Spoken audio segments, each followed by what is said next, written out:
শাহবাগ থেকে সারা দেশে দাবির তাণ্ডব। কি ঘটছে ঢাকায়? ঢাকার রাজপথ এখন এক অগ্নিগর্ভ যুদ্ধক্ষেত্র। শাহবাগ হয়ে উঠেছে আন্দোলনের এক বিস্ফোরক কেন্দ্র, আর এই দাবির তাণ্ডব ছড়িয়ে পড়েছে সারা দেশ জুড়ে।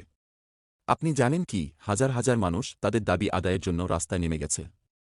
এবং এর ফলে ঢাকার যোগাযোগ ব্যবস্থা পুরোপুরি ভেঙে পড়েছে। অটোরিকশা চালক থেকে পুলিশ, সবাই একই দাবির পসরা নিয়ে রাস্তায় নেমেছে। বিসিএস থেকে বিডিআর, ৭ কলেজের বিভাজন থেকে তিতুমির কলেজ, সব জায়গায় এক বিশাল দাবির ঝড় চলছে। আপনি কি জানেন, এইসব আন্দোলনকে অনেকেই মামার বাড়ির আবদার বলে আখ্যায়িত করছে। তবে কি ঘটছে? একদিকে যখন ৭ কলেজের সমাধান শেষে ঢাকার নাগরিকরা একটু স্বস্তির নিঃশ্বাস নিচ্ছিল, তখনই তিতুমির কলেজের শিক্ষার্থীরা বেরিয়ে এসে দাবির তুমুল ঝড় শুরু করেছে। তাদের দাবি, একটি কলেজকে হুট করেই বিশ্ববিদ্যালয়ে রূপান্তর করতে হবে।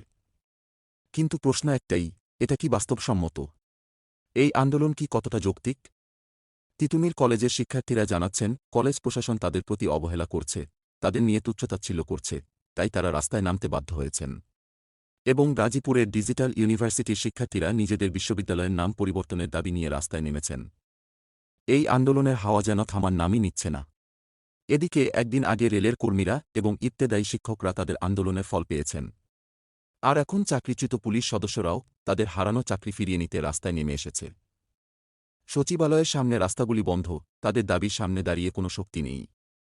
চাকরিচ্যুত পুলিশ সদস্যরা জানাচ্ছেন, গত বছরের আগস্টের ১-৮ তারিখে তারা আন্দোলন স্থগিত করেছিলেন, তবে পুলিশের মিথ্যা আশ্বাসে তাদের দাবি আদায় হয়নি। ৬ বছর ধরে তারা নিপীড়িত, আর এখন তাদের দাবির ঝড় একেবারে আছড়ে পড়ছে ঢাকার রাজপথে। এই দাবির তাণ্ডব কি সত্যিই থামবে? নাকি আরও নতুন নতুন দাবি নিয়ে সারা দেশে নতুন আন্দোলন শুরু হবে? জানেন কি, গত ৬ মাসে অন্তর্বর্তী সরকারকে ১৩৬টি আন্দোলন মোকাবেলা করতে হয়েছে।